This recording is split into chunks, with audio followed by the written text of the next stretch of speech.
Film تجدوا ماء، اگر آپ پانی کو نہیں پاتے، پانی نہیں ملتا، تو اب پانی نہیں ملتا تو اس کی الگ الگ صورتیں ہیں۔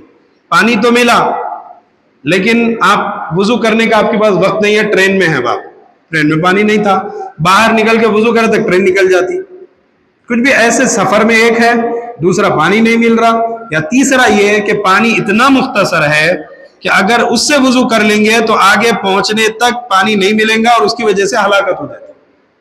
ایسی صورتیں ہیں کہ پانی نہیں مل رہا، تو ایسی صورتوں میں آپ کے لیے تیمم ہے، جو تیمم کا بیان آ رہا ہے، جس سے آپ کو پانی کی ضرورت نہیں اور اس سے غسل بھی ہو جاتا، وضو بھی ہو جاتا، حتیٰ کہ آپ جنوبی، آپ پر غسل واجب ہے، تب بھی آپ تیمم کر لیے تو آپ نماز پڑھ سکتے ہیں، ٹھیک ہے۔ فَلَمْ تَجِدُوا مَاءً فَتَيَمَّمُوا صَعِيدًا طَيِّبًا، پاک مٹی سے آپ تیمم حاصل کریں گے، کیسے؟ فَامْسَحُوا بِوُجُوهِكُمْ، اپنے چہروں کو مسح کریں گے، وَأَيْدِيكُمْ مِنْ، اور اس سے اپنے ہاتھوں کو مسح کریں گے۔ اب تیمم کے کتنے فرائض؟ تیمم کے 3 فرائض ہیں۔ تیمم کے مسائل، تیمم اس قصد و عمل کو کہتے ہیں جو پاک مٹی یا مٹی کی جنس، اینٹ ہے، اینٹ ہے نا، مٹی نہیں ہے لیکن اینٹ ہے، پر طہارت حاصل کی غرض سے بجائے وضو اور غسل کے کیا جاتا ہو، اسے تیمم کہتے ہیں۔ تیمم میں 3 فرض ہیں۔ نمبر 1 تیمم کی نیت کرنا، اب عقیدے ختم ہو گئے، مسائل شروع ہو گئے۔ نمبر 1 تیمم کی نیت کرنا، میں تیمم کر رہا ہوں، میں پاکی حاصل کر رہا ہوں۔ نمبر 2 دونوں ہاتھوں کو پاک مٹی پر مار کر منہ پر ملنا، کیسا ملنا وہ طریقہ آئیں گا۔ نمبر 3 دونوں ہاتھوں کو پاک مٹی پر مار کر باہم کوہنیوں سمیت مل لینا، یہ 3 فرائض ہیں۔ تیمم کی کتنے فرائض ہیں؟ وضو میں کتنے تھے؟ 4 تھے۔ وضو میں کتنے تھے؟ 4 ہے۔ تیمم میں کتنے ہیں؟ 3 ہیں۔ تیمم کس کو بولتے ہیں؟ پاکی حاصل کرنا، کس سے؟ مٹی سے۔ کس سے؟ اور وضو سے پاکی حاصل کرتے کس سے؟ پانی سے۔ تیمم کا طریقہ یہ ہے کہ پہلے تیمم کی نیت کریں گے، پھر کیا کریں؟ پاک جو مٹی ملی آپ کو میسر ہے، اگر مٹی نہیں مل رہی تو کیا کریں گے، وہ آگے آپ کو تفصیلات آئیں گے انشاءاللہ العزیز۔ تیمم کا طریقہ یہ ہے کہ پہلے تیمم کی نیت کریں کہ میں پاک ہونے کے لیے بجائے وضو یا غسل کے تیمم کرتا ہوں، پھر بسم اللہ الرحمن الرحیم پڑھ کر اپنے دونوں ہاتھوں کو ہتھیلیوں کی جانب سے کشادہ کر کے پاک مٹی پر ماریں اور منہ پر مسح کریں، اس طرح کہ پہلے ہاتھ سے زائد مٹی جھاڑ دیں گے، جو مٹی لگ گئی کنکر جھاڑ دیں، پھر دونوں ہاتھ پورے منہ پر ایسا ملیں کہ کوئی جگہ جہاں پر چہرہ ہے وہ پوری طریقے سے پہنچ جائیں، پھر اسی طرح دونوں ہاتھوں کو پاک مٹی پر مار کر باہم دونوں ہاتھ کوہنیوں سمیت ایسا مل لے کہ کوئی جگہ باقی نہ رہے، بس تیمم ہو گیا۔ مسح کم سے کم 3 یا 3 سے زیادہ مرتبہ کرنا چاہیے۔ اب کیسا کریں؟ تو پہلے آپ مٹی پہ مار دیے، اتنی زور سے نہیں، دھول اڑ گئی، مارتے آپ اس طریقے سے کنکر گرا لیے، کیونکہ کنکر رہا تو چہرہ پھر ماشاءاللہ ہو جاتا، آپ جھٹک لیے، کنکر گر گیا، اب اس کے بعد اچھے سے آپ اچھا کر لینا پورے چہرے کا، اچھا جیسا وضو میں کہاں سے کہاں تک کرتے جی موسیٰ، ایک کان کی لو سے دوسرے کان، بال اگنے کی جگہ سے تھوڑی کے نیچے، سیم ایگزیکٹ آپ ویسے ہی تیمم میں بھی چہرے کو ملیں گے۔ پھر دوسرا ہاتھ مارے، مٹی گرائے، یہ ہاتھ سے یہ، پھر یہ ہاتھ سے یہ، اچھے طرح سے، اگر انگلی میں انگوٹھی ہے تو پانی کی طرح حرکت دیں گے اس کو، دیکھیں پوری طریقے سے، اب یہ خلاص تیمم ہو گیا۔ اب اشد ضرورت آتی، کبھی ایک دور آتا، بڑھاپا آتا، ضعیفی آ جاتی، اس وقت پانی کو ہاتھ لگائے تو بیماری بڑھ جاتی، وضو کرے ٹھنڈے سے کرو گرم سے کرو، حرکت ہی نہیں ہوتی، بیڈ پہ آ جاتے، بہت سارے لوگ ہیں بیڈ پہ آ گئے، اب انہوں اٹھ کے جا کے وضو نہیں کر سکتے، نہ ان کو لے کے جا کے وضو کروا سکتے، کرائے تو پورے کپڑے کچے ہو جاتے، سردی لگ جاتی، بخار آ جاتا، کیا کروں؟ وہ لگے ہوا ہے آکسیجن، نکال کے وضو کلی ناک میں پانی کہاں سے چڑھائیں گے اپن؟ نہیں، حالت کیفیت خراب ہو جاتی۔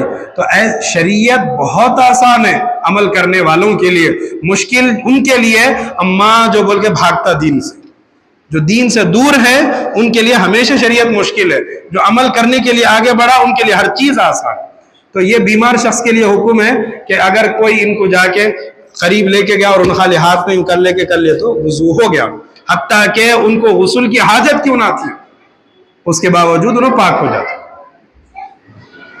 ایک صحابی رسول جب ان کو ملا کہ تیمم کرنا ہے تو ان کو غسل واجب ہو گیا تھا، غسل واجب ہو گیا، انہوں پوری مٹی میں لوٹ کے آئے تھے، پورا مٹی میں خوب لوٹ کے آئے تو رسول اللہ بولے کیا ہوا؟ تو بولے یا رسول اللہ تیمم کر گیا، پورا غسل کرنا تھا۔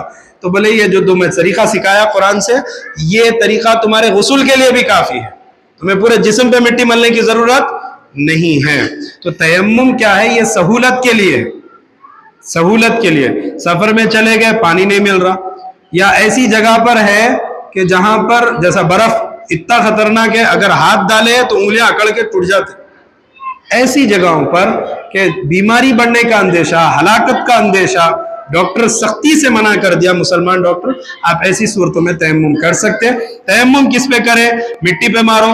آج کل ماشاءاللہ مٹی کے پیک آتے تیمم کے لیے، معلوم، پاک مٹی کا تکیے کے جیسا آتا چھوٹا، اس پہ مارے تو دھول بھی نکلتی، تو آج کل آ گیا وہ بھی، اس پہ مارو۔ میرے نانی ایسے ہی کرا کرتے تھے، پاک ہے، زیادہ دن استعمال نہیں کرے، تھوڑے دن میں بدل لیے تو اچھا ہے، سہولت ہے وہ بھی، ٹھیک ہے۔ چلیے، مسح کم سے کم کتنے مرتبہ ہو؟ مسح کا مطلب سر کا مسح نہیں، مسح کا مطلب پوچھنا۔ مسح یمسح کے معنی کیا آتے ہیں؟ کسی چیز کو لگا کے ایسا مس کرنے کو مسح بولتے ہیں۔ اب مسح بار بار بولے تو 3 مرتبہ مسح، سر کا مسح نہیں ہے، مسح چہرے کا اور ہاتھوں کا تیمم میں۔ اگر تنگ انگوٹھی پہنی ہو یا ہاتھ منہ پر چربی، یعنی چربی سے مراد تیل، آئل، کھوپرے کا تیل اور وغیرہ ہو تو پہلے اس کو دور کرنا ضروری ہوگا۔ اس کو اچھے سے ذرا کپڑے سے پوچھ لو، پانی سے تو نہیں، کپڑے سے اچھا پوچھ لو گے تو تیل ختم ہو گیا، ویزلین لگائے تھے، سردیوں کے دنوں میں ویزلین لگا لیے تھے، یا سردی ہے بول کر بڑے بزرگوں کو لوشن لگا دیے تھے، اس کو ذرا کپڑے سے پہلے پوچھ لیے، ٹشو سے پوچھو، آج کل ماشاءاللہ ٹشو آ گئے، اچھا ٹشو بھی ہے جس میں لائٹ نمی بھی رہتی، آپ اس سے پورے جسم کو اچھا صاف کر دے سکتے۔ کیا بولتے ہیں اس کو؟ ہاں، وائپس ہے، آپ اس سے پورا تیل نکال دیے، اس کے بعد آپ کیا کرو؟ ختم کر، وہ بھی میسر نہیں، خالی کپڑے سے پوچھ لیے، وہ بھی کافی۔ نمبر 3، ایک ہی تیمم اور سے وضو اور غسل دونوں کے لیے یہ کافی ہے، اور ایک تیمم سے آپ کئی نمازیں بھی پڑھ سکتے، ایک تیمم سے کئی نماز۔ اگر پانی مل گیا تیمم برخاست، آب آمد تیمم برخاست، بولو آب آمد تیمم برخاست، آب بولتے فارسی میں پانی، پانی آ گیا تیمم برخاست۔ پاک مٹی یا مٹی کی جنس، پاک مٹی ہے یا مٹی کی جیسی کوئی چیز ہے، اینٹ ہے، ڈھیلا ہے، کچھ بھی، مثلا پتھر، کنکر، ریت، چونا وغیرہ، ان سب پر تیمم درست ہے۔ دھول ہے، اب یہ لکڑی ہے، لکڑی پہ اب تیمم نہیں ہو سکتا، لیکن اس کے اوپر اتنی دھول ہے کہ آپ مارے تو آپ کا چہرہ اور آپ کا ہاتھ دونوں ماشاءاللہ ہو جاتے ہیں، تو آپ اس سے تیمم کر سکتے ہیں اگر یہ مٹی پاک اس کی ہے، تو دھول پاک اس کی ہے۔ لیکن جو چیزیں مٹی کی نہیں بنی ہوئی ہے، مثلا سونا، چاندی، لوہا، لکڑی وغیرہ، ان پر تیمم درست نہیں ہے۔ ہاں، اگر ان پر غبار جم جائے، دھول بیٹھ گئی، گرد بیٹھ جائے تو پھر درست ہے۔ آپ کو سونا نہیں لگ رہا، کیا لگ رہی؟ دھول لگ رہی، ان صورتوں میں تیمم کرنا درست ہے۔ اگر سفر میں یا گاؤں سے باہر 1 میل تک پانی نہ ملے، 1 میل تک پانی نہ ملے، بیماری کے باعث یا بیماری کی بڑھ جانے، پیدا ہو جانے یا زیادہ ہونے کا خوف ہے تو پانی کا استعمال نہ ہو سکے، تو ایسی صورت میں تیمم کرنا کیا ہے؟ تیمم کرنا درست ہے۔ پانی تک جانے میں کوئی ضرر ہو، مگرمچھ، پانی تک جانے میں ضرر ہو یا کوئی دشمن درندے کا وہاں پر خوف ہو، تو ایسی صورت میں بھی آپ، پانی ہے سامنے دیکھ رہے، اس کے باوجود آپ تیمم کر لے سکتے۔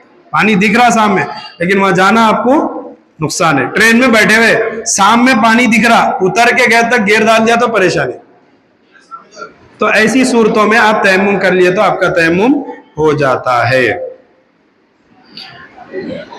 یا پانی تو ہے، کنواں بھی ہے، لیکن ڈول اور رسی موجود نہیں، پانی صرف پینے کے لیے ہو، اتنا مختصر پانی ہے کہ اگر اس سے وضو کر لیے تو پھر آگے پریشانی کا شکار ہوں گے، ہلاکت بھی ہو سکتی۔